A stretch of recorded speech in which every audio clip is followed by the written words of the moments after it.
Hey, it's Heike, and welcome to all the new listeners, and welcome back to all our current listeners on the show. Today, I'd like to introduce you to Mandy Alexis in our guest interview of Women Who Dare Greatly.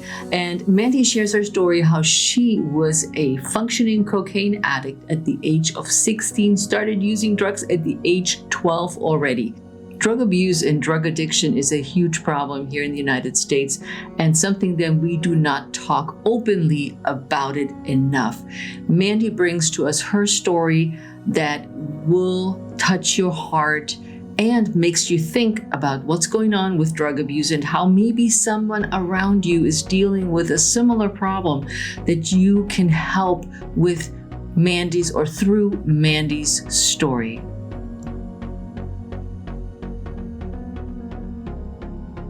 I'm Heike Yates, a fitness and nutrition coach with 30 years of experience. I empower empty nester moms over 50 to take back their health and strength to feel vibrant in their second half of life. Right now, you're joined by thousands of empty nester moms around the world who stop dimming their light and instead ignite their spark. On this podcast, I do what I do best, taking complicated information about fitness, nutrition, and mindset strategies and breaking it down into baby steps that are simple, actionable, and reliable so you can implement them into your life. I regularly interview some of the most inspiring guests who share their honest stories on how they went from their worst to their best in life so that you know you're not alone in your struggles. Join me as we redefine what aging looks and feels like by taking action and saying, yes, I can. This is the Pursue Your Spark podcast. Well, hello, everybody, and I'm super excited to introduce our guest today. Her name is Mandy Alexis. Mandy was a functional cocaine addict for 16 years and is now clean for 3.5 of those. Mandy started using weed for the first time at the age of 12. By 14 and 15, she was experimenting with mushrooms and acid. And by 16, ecstasy was added to the list of all those, including mixed in with alcohol. She has completely reinvented herself and is now a successful entrepreneur who recently moved to Nicaragua. Mandy wants to inspire and help motivate people to heal, grow, and live healthy and happy lives. She's a motivational speaker and a brand guru of Mandy Alexis Motivation and Marketing. Welcome to the show, Mandy. Thank you for having me. Or should I say hola? Hola. Yes. Nicaragua. That's right. So what was the biggest risk you ever took? The biggest risk? Mm-hmm. I don't know. I guess that's a hard one. I'm not sure. I think maybe really going against the grain of what I had seen in my family in the sense of like the healing journey, right? Like I didn't have the influences around me showing me like that it could be done, and I took that risk and chance of being the one to do it and find the way, like, you know, so like without having real guidance. I had support from my mom the entire way, but you know, like, will I be able to heal myself from all of the wounds? Will I be able to work through the traumas? Like, will I have the support from the people that I need it from? Because no one in my family has done this yet. Like, you know, so yeah. That is a big risk, taking it on almost by yourself. So I know this was a loaded question, and I said, I'm just going to go for it. Let's see what she says. But that brings us to your family. You know, you started using drugs, and I also want to add this, and I'm probably going to add this in the intro of the podcast, is we have a big opioid crisis in the United States. And cocaine is not an opioid, but it ties in, at least in my mind, into that whole umbrella of addiction. And when I did a little bit of research, I found that starting to use drugs, which weed is one of them, is at age 12 is not uncommon. But where I want to start with this is you grow up, describe your family, because I know that there's families out there who say, I had no idea my kids were using drugs. So how did that start? And what was the role that your family played? So start wherever you want to start in this whole journey. Yeah. So, I mean, when I can think about 12-year-old Mandy, I remember like thinking like, oh, I just want to try it. I want to see what it feels like. My friends had older siblings. They were doing it, so it really did feel in that moment, like an experimental thing, right? Like, oh, we're just going to experiment. Right. My father is an alcoholic. He had been in and out of my life for years. By the time I was being introduced to weed, he was more in my life and did have like a house that we would go to every once in a while. And he would let us smoke weed and like let us drink and stuff. Right. So it was like pretty normalized in the sense that it was okay to do it. Right. And so at that time, I really was like, oh, I'm experimenting. I want to see what this feels. I want to blah, blah, blah. But then as I began my healing journey and really looking into, well, why was I wanting to do all these things? Like, why was I wanting to experiment at such a young age? Why was I drinking at 14? And it feels to me that it was more of an escape, right? Like just trying to feel something different, trying to not deal with feelings that I may have been feeling with, right? Because you take these drugs and for the majority, well, for me, you're happy, right? And you feel excitement and you feel like, ooh, just like out of this world type of thing, right? And so looking back, I can see, because based on the family that I did have with my dad, or the relationship with my dad and what he brought to the table with his alcoholism, and there was a lot of anger and verbal abuse, right? I could see that it was me trying to escape or try to deny what I was feeling and just like alter my reality.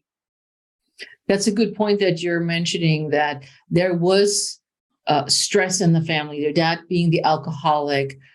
You're protecting yourself from his emotions when he's drunk. And I'm sure he had times where he was feeling just hunky-dory when he was not drunk and things were good. And as you're going through this, do you have any brothers, sisters? Yes, I do. So I have a big family, but there's the main three of us that have the same mom and dad. And then I have quite a few siblings that my dad has given me from like different women. So, but it was mainly us three. Yeah. Yeah.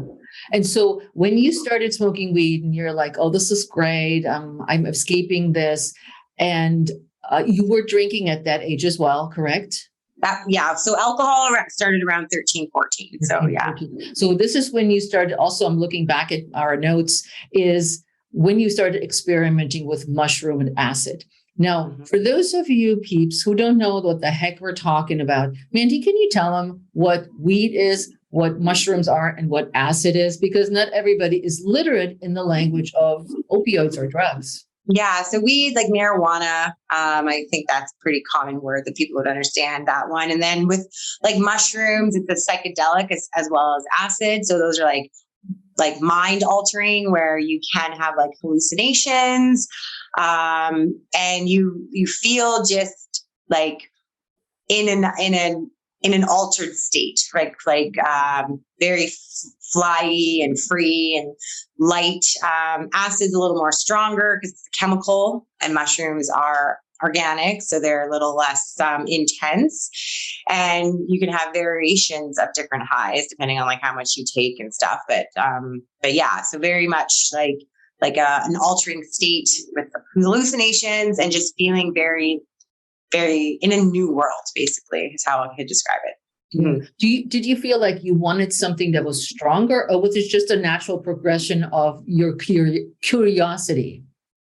Yeah, it was just basically like, well, ooh, I liked the way this feels. Like, what does this feel like? Right. And so then like, so ecstasy or MDMA was the one that was added last. And so that one literally it's ecstasy, like because of what it makes you feel. Right. But with that drug, there is a crazy down, right? Because you are boosting your serotonin like a lot with this drug, and you feel everything feels so good, but then you have a major crash and you feel very low.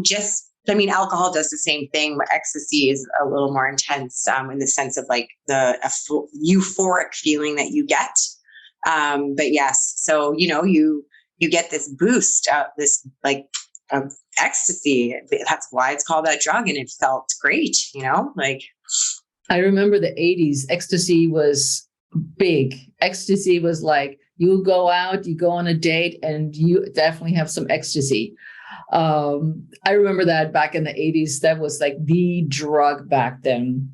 And now, when you think about your age, you have to get those drugs somehow. How did you get your hands on them? I mean, they're not bought. Like now we can buy weed or marijuana as a medical treatment, but so weed is easy to come by. But what about the other drugs? You can't just go to the grocery store and say, hey, give me a couple of ecstasies. So there was a few different ways. Some of us had older siblings who had connections and would help us get it.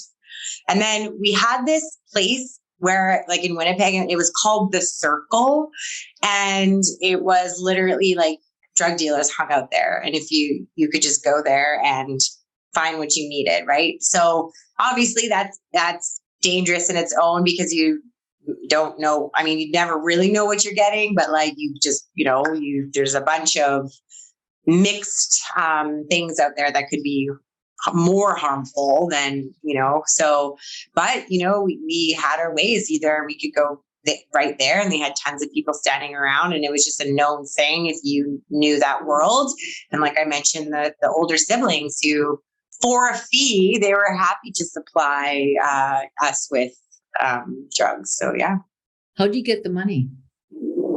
I think I was babysitting when I was younger, and that by the time I was 12, I was already babysitting. I had jobs, like I worked at the Tim Hortons, like across our street and stuff after school. So yeah.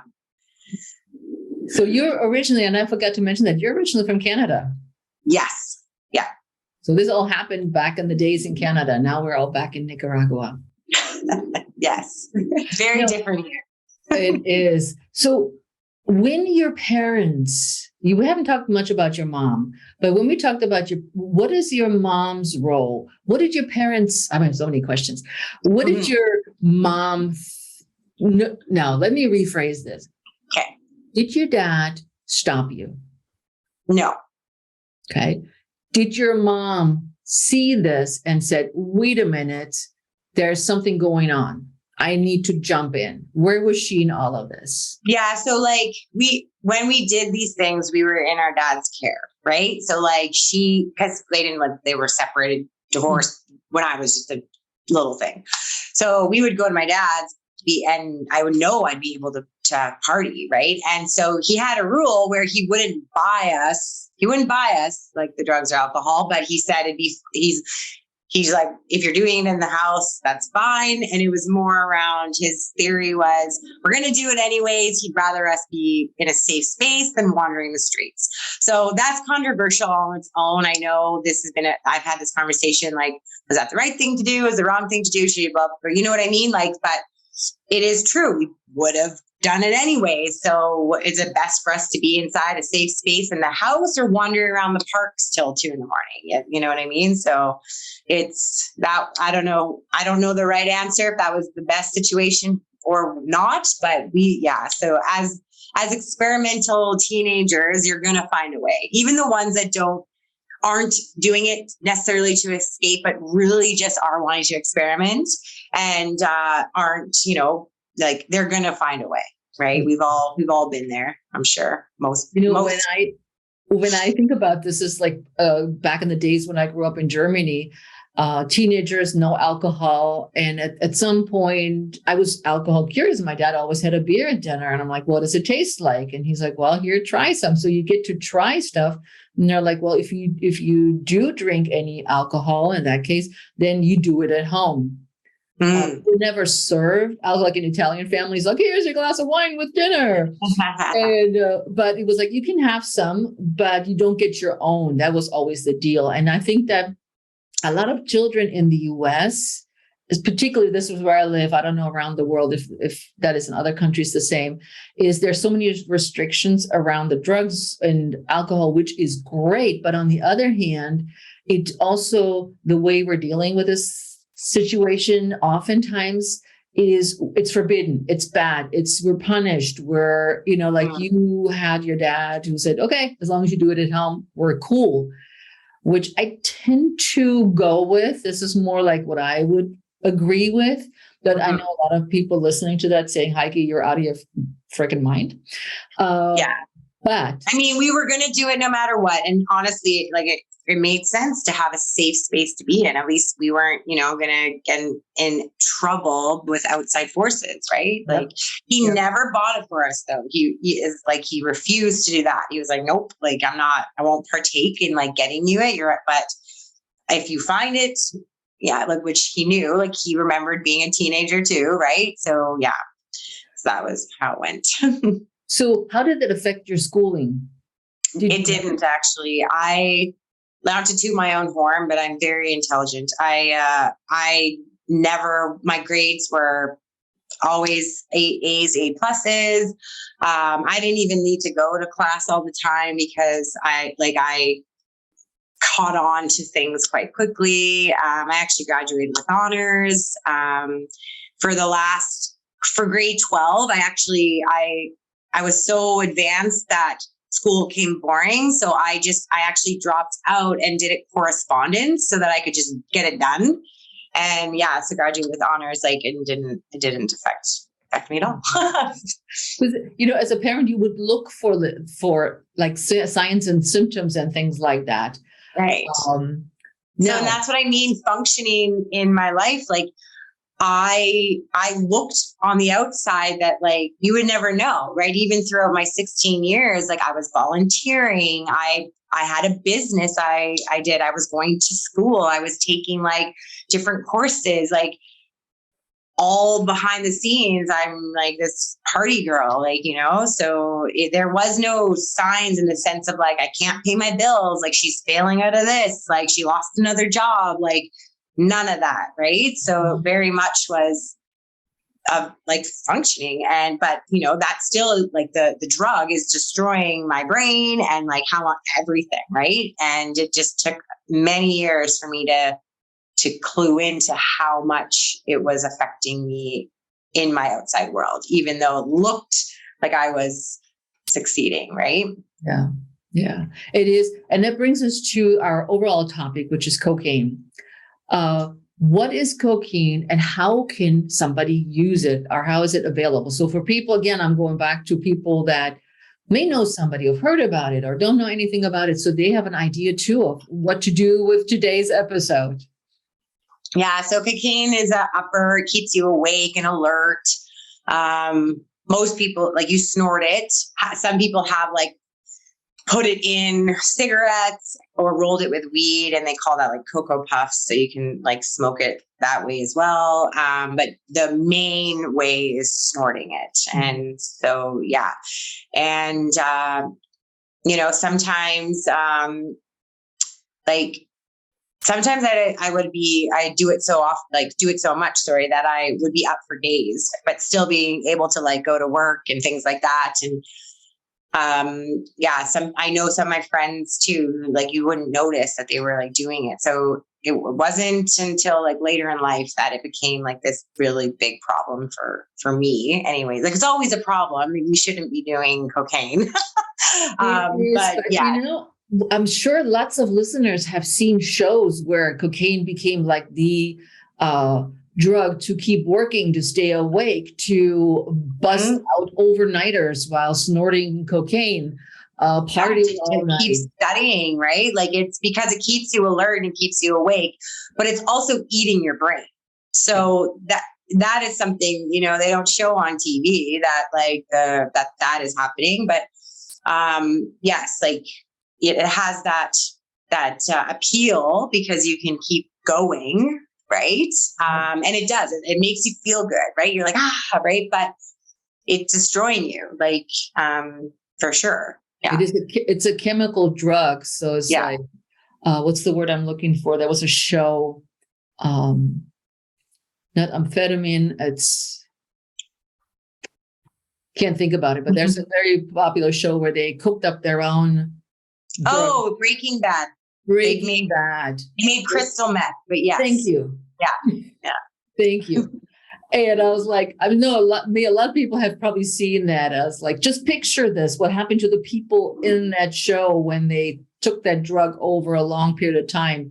Mm-hmm. It's like you can't think and you can't function and you become addicted, which is the key to all these drugs as we go down. I mean, weed is not in itself addictive, but as you keep going, you think it's almost like harder, stronger drugs, or drugs that give me better fulfillment. I think people can get addicted to weed though, because they learn they do it so much that like that's who they are now, right? Like, and they definitely can get anxieties and like feel off if they're not smoking it, like they were, let's say, right? And I also do know like that addiction like is different for everyone, right? Like people have an addiction gene in them, and there's someone who could like smoke weed like for 6 months and then just be done and be fine. But another person could smoke it for 6 months and try to quit and be very challenging, right? So it's also different per person, like on how they're affected by addiction based on all the things, True, so, very true. The chemicals that are going on in your own brain, too, in your own body. Yeah. Now, was there a catalyst that made you want to try Coke? So it's funny. So I had actually said to myself, I'm never going to do cocaine. Like I was like, I'm not going to do it. That's the one drug I'm not going to try. And then I was 19. So I was already a year into the bar and all my friends were doing it. And I was like, nope, nope, nope. And then it just was like, oh, everyone just looks like they're having so much fun. Like I'll just try it this one time. And then I actually loved it, which is like horrible. Like it's disgusting to say at the same time, but I enjoyed it. I was like, wow, what is this? Like it was just a burst. Right. Mm-hmm. But then what happens is it's called chasing the dragon, where you are always looking for that first zing, but like the more you do, you don't get that anymore. It changes within you how you receive the high. So like the first line is usually the best, where you get that zing, but then you keep doing more trying to get that thing, but you're just adding on to your high, and it can become like just not good. Like people get paranoid, or you don't go to bed. You just like, you're just layering on, and they call it chasing the dragon because you're trying to chase this initial high that you got from that very first line. Mm-hmm. So it can become very, very dangerous. Yep. And then again, it leads to potentially stronger drugs that give you a quicker high, like heroin or other things like that. Mm-hmm. Yeah. So when you think about that time and you said, man, I really loved it, this was great, what else was going on? Was there a relationship? Were you in a relationship? I mean, you're 19 at this point, and there must have been some boyfriends or girlfriends or... Yeah, I had relationships, and basically it was just, first, like we're out of school, working full time as a server, the whole like nightlife thing, right? Like, and I was making tons of money. And then it was just like, it just became the lifestyle where like we'd go to work and we'd have a couple drinks at work, and then we'd go to the bar, and then you'd find an after party, and then we'd all like fall asleep. Then we wake up, we shower, we do it again. Like it was just like, it just became the lifestyle.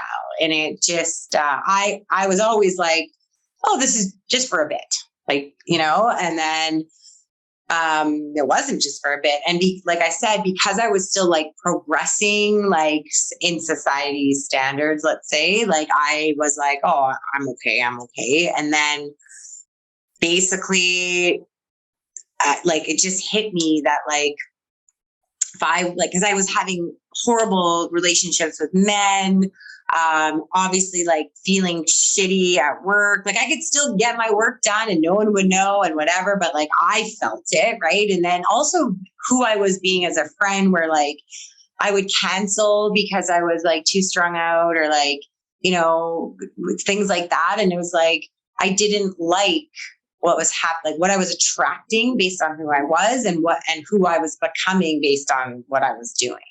Mm-hmm. Right. So I was like, this needs to stop if I'm ever going to have those relationships and that life. And then me being able to actually feel good with like, right. Like, cause I would be home by myself and I would get a bag just because I didn't want to feel how I was feeling without it.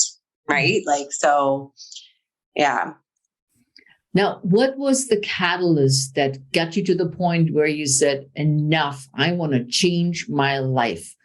I want to quit now? Yeah. So there was a couple different stages. So the first one was I had just got out of like, a really bad relationship. And that was like, okay, if I'm going to attract like the kind of love I want, then I'm going to stop. So that's when I really started really working on quitting. And then, so I had some things happen. I would go like a few months and then like I would cave in or whatever. So then actually I started dating another guy. And then the way he loved me, like he was so patient with my journey and like all the changes that was happening within me. And I was like, yes, like I want to be better. Like I had already decided I want to be better for me, but then it was like, I want to be better for him. And then he actually had a son. And it was like, that was the moment where it really was like, okay, if me and him are going to be together, is this the type of stepmother I want to be?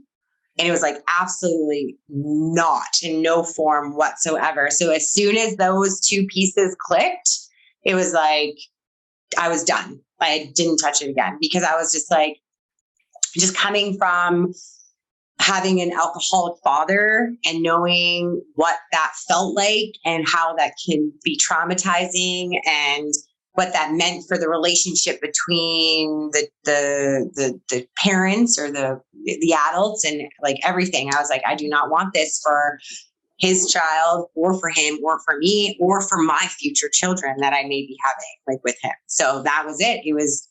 That was the factor, the child, which is so me and him aren't together anymore, but I truly believe that they serve their purpose and for me to be able to continue down this path. So That is a good catalyst to think about yourself as a role model. Is this who I want to be based on what your dad was a role model? And you're looking back and I think as you get older, you also become more clarity and more power to take those steps and make your own decisions where nobody can tell you, no, Mandy, this is not what we're going to do. This is how we're going to do this. And you're like, no, I'm in charge now.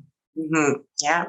When you said, at one point you said, oh, I can't quit. I need to keep going. And then you met this guy and the kids and you're like, okay, did you quit cold turkey? If so, what was that like?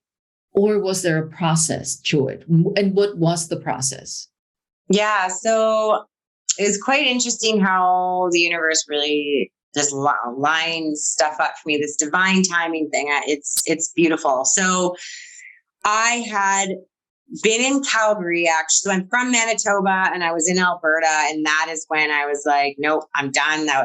My last time was there. I did it there. I was done. That's when the whole kid thing clicked in and stuff, whatever. Right. And then it just so happened that I had planned a trip for Costa Rica 2 weeks later. So I was leaving my familiar settings and I left. I went for the whole summer. So I was gone for July and August. And that gave me my push because I was out of my environment. I was doing new things, making new friends.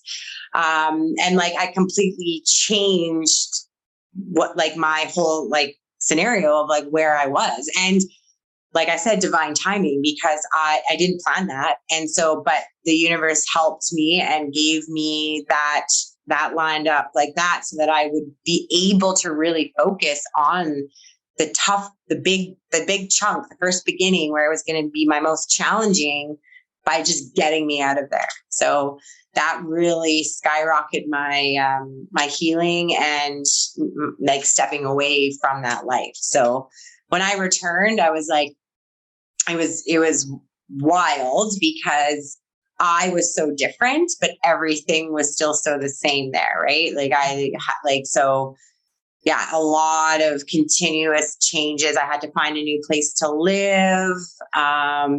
And then even just like realizing who my friends actually were and like, what did Mandy actually like to do for fun? Because everything surrounded drinking and drugs. Like, we go bowling. Eventually we'd be doing cocaine in the bathroom, like, like any kind of work function, like everything, right? Everything could lead up to that. So I had to discover who I was, in my mid 30s. Like, what do I like to do? Because all I knew I liked to do was party, like, so there was a lot to figure out about myself, but it's been fun.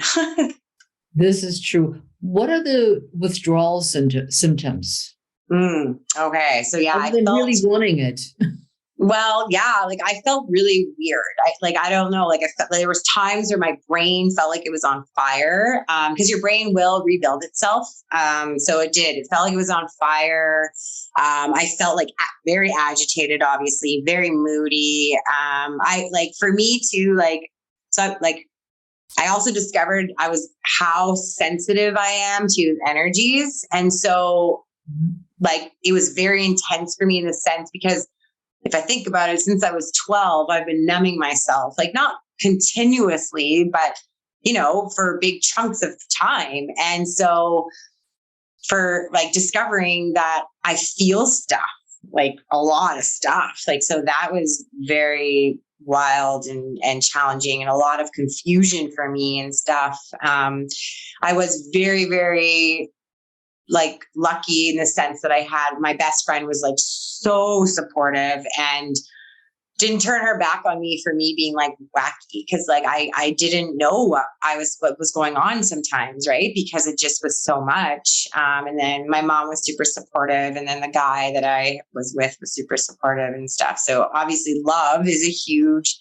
help when it comes to healing anything and letting go of any kind of addiction and having that unconditional love where they see that like the transitional part isn't so pretty, right? Because it's not. And it was painful in many ways, like physically, emotionally, mentally, right? Like, but I wanted it and I knew it was going to be better once I got through this. So I fought through and just discovered different modalities to help ease pains, like meditation, learning about the addiction. I learned about it. I wanted to know what was happening to me. Taking time to do meditations. I started working out more regularly. Just learning about the body and the brain and stuff, like just keeping myself very focused on getting like understanding what was happening to me and things. So yeah. I like that because I find it, or I can imagine it difficult. You go into Costa Rica and you're finally free of that tempting environment. Let's call it that way.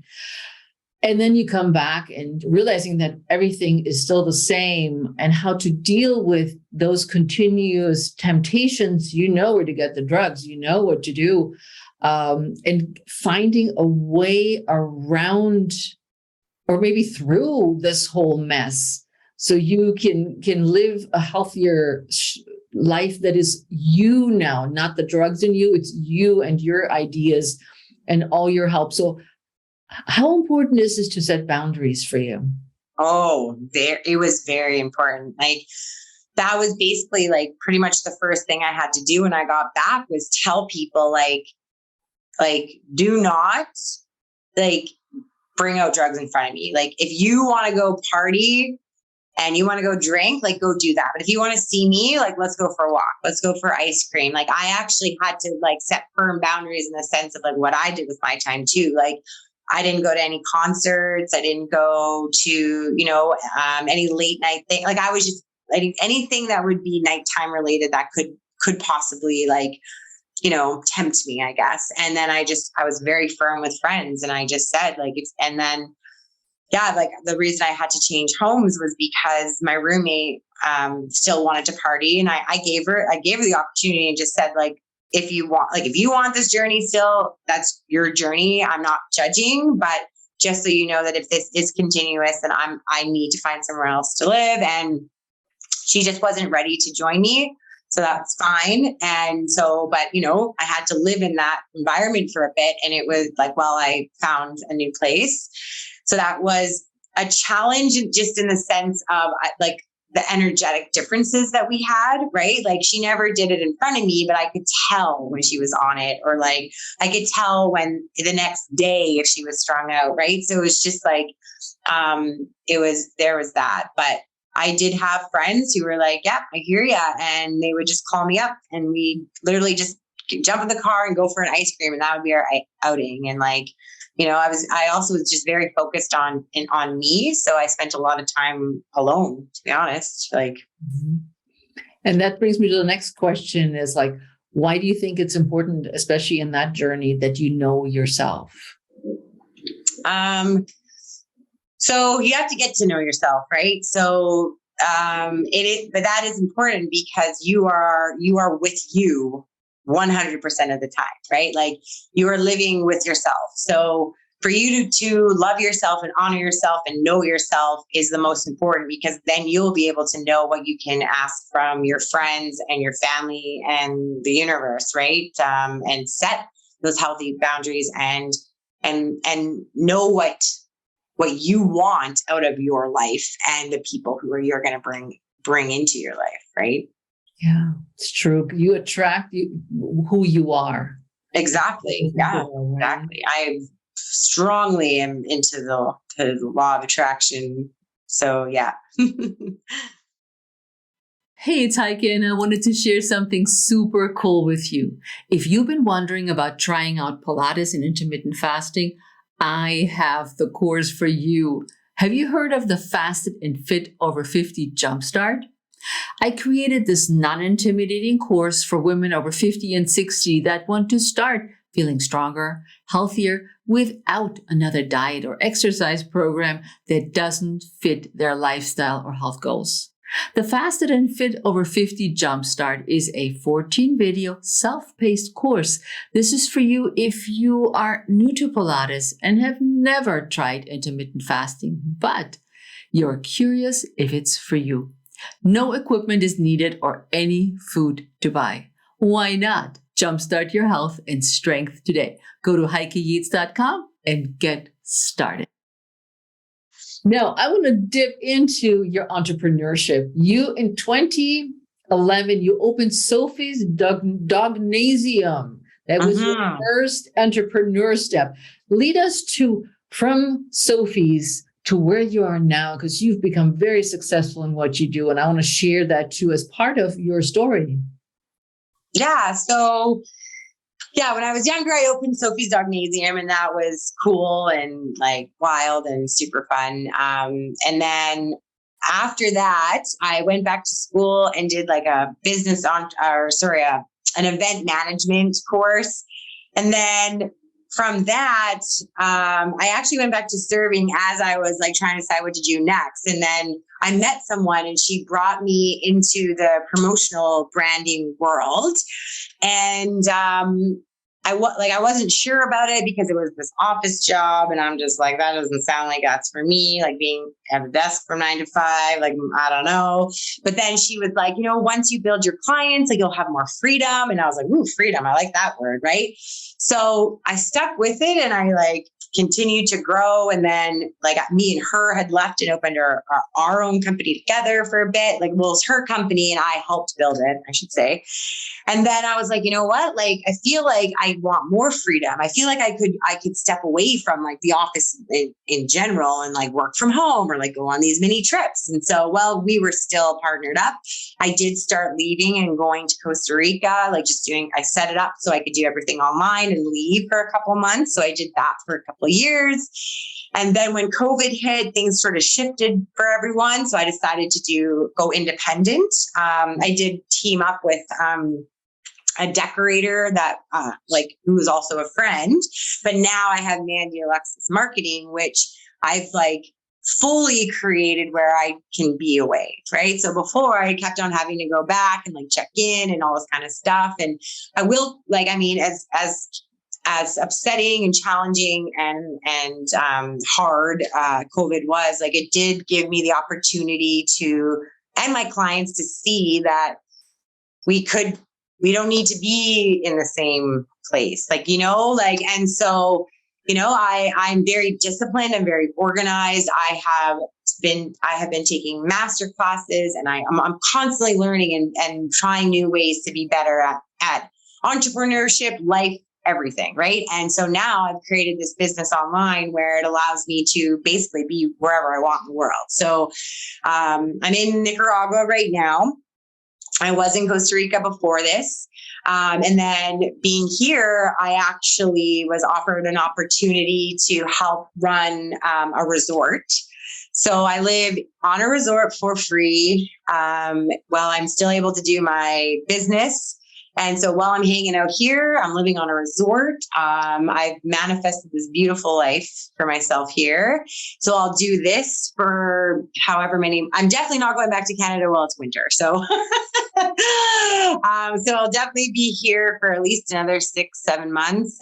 Just enjoying living. Like, I'm super close to the beach, and yeah, like I'm proud of the healing that I did that has allowed for me to become a better co-creator with the universe and get the things that I truly desire. Right. Like, and it all started from the healing. And then, yes, so now I've created this lifestyle for myself that works for me. Like, freedom to me is like so important. And that means that I can come and go as I please to countries and places. Like, yeah. Mm-hmm. What about the company? I found this just the other day. Just Be Epic. Is that still? Yeah. So Just Be Epic is like my tagline. So I also have Mandy, Alexis Motivation. And what that is I have taken beautiful photos, mainly in Costa Rica, and I've created motivational art.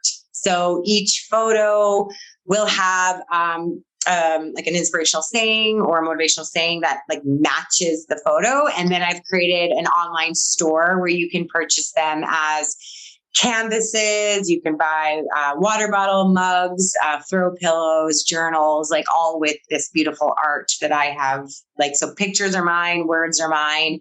So the Just Be Epic is just like my tagline. So just in general, right? So yeah, so that's I use that in my marketing and in my motivational. So yeah, I have that going for me as well. So That is great. I love that. I'm like, this is so much goodness coming out of a pretty messy time of your life and feeling healthy and strong and living on a resort. Who doesn't want to do that?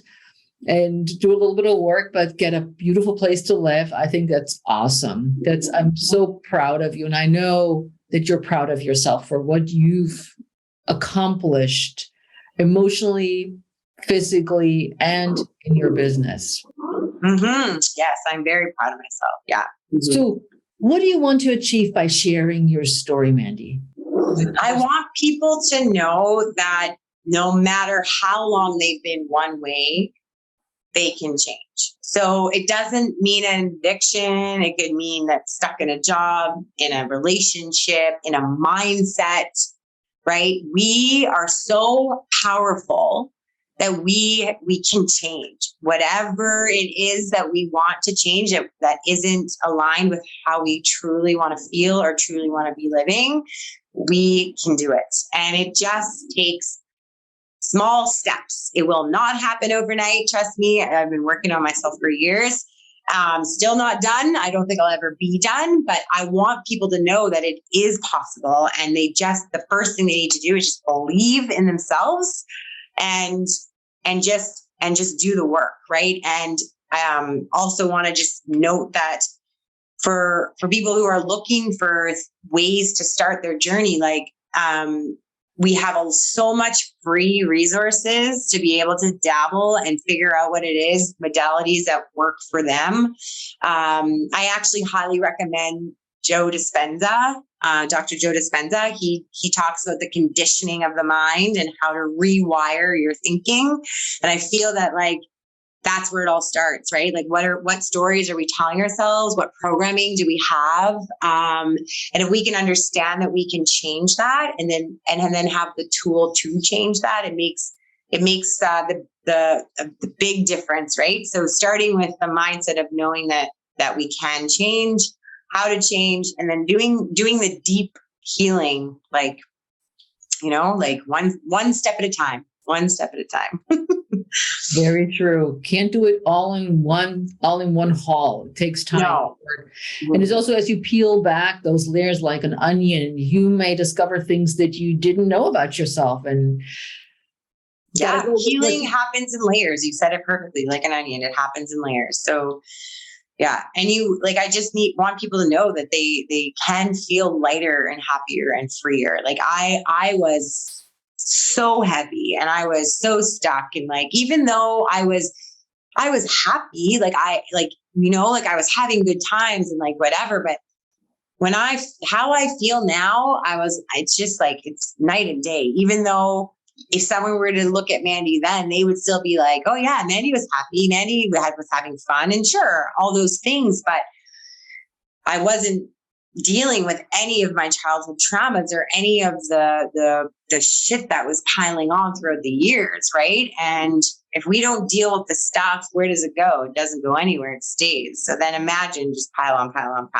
But, piece by piece, you can let that go and just feel lighter and freer and have more connection with yourself and others. Yeah, so true. So Mandy, how can people reach and connect with you? So yeah, they could reach me through either Facebook or Instagram. So it's just at Mandy Alexis Motivation. And I'm happy to have conversations or chat. If they want to check out the motivational pieces, it's mandyalexismotivation.ca. So great.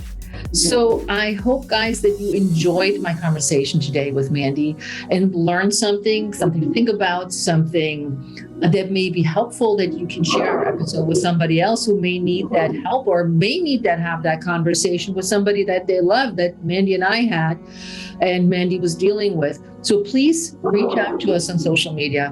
Don't just listen to the episode and say nothing and say, whoa, these two women are awesome and we love Mandy. We want to hear from you. So reach out to us once the episode airs. Mandy will tag you and I will tag everybody on social media. You can find me at heikeyates.com. Also on all social media, Heike Yates or Heike Yates Pursue Your Spark. So with that, I hope to hear from you. I want to say thank you to Mandy. It was so amazing to share a story that is not easily shared. Well, thank you for having me. I appreciate the platform to hopefully inspire others. Thank you. So with that, we're out of here. Ciao. Bye. Thank you for joining me in today's special interview where you learned so much about drug addiction, cocaine addiction, that hopefully will help somebody that you know or help educate you more about drug use and its consequences with my special guest, Mandy Alexis. If you'd like to learn more about Mandy, you can find the links in our show notes, and we provide those in our show note captions. If you're learning from our podcast and enjoying our podcast, please subscribe to our YouTube channel. That's a zero-cost way to support the show. In addition, please subscribe to the Pursue Your Spark podcast on Apple and Spotify and give the show an up to 5-star review. If you have any questions or comments or topics or guests you'd like me to cover on the Pursue Your Spark podcast, please put them in the comment section on YouTube. I read all the comments and I respond there.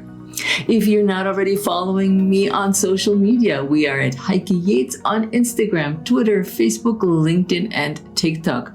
And I should mention that on those platforms that I mentioned, I cover Pilates, strength, and intermittent fasting topics for empty nester moms over 50 and 60 and beyond, which overlap with the Pursue Your Spark podcast. Get on the list from my weekly newsletter by grabbing one of my free guides for the empty nester mom over 50 to reclaim your health by going to heikeyates.com. So thank you for joining me in today's episode and special interview with my guest, Mandy Alexis. And I'll see you next time on the Pursue Your Spark podcast. Ciao. Did you know that Pilates and intermittent fasting combined are the most effective way to lose body fat and supercharge your energy, especially for an empty nester mom that are over 50, 60 and beyond without another diet or spending hours working out? Let me show you how to recapture your health as an empty nester mom over 50 so that you can enjoy an active lifestyle without feeling left behind or stuck in old habits that no longer serve you. Check out the Empty Nest Reboot program where I share my secrets on how to reclaim your health, reignite your strength, and redefine what your second half of life looks and feels like.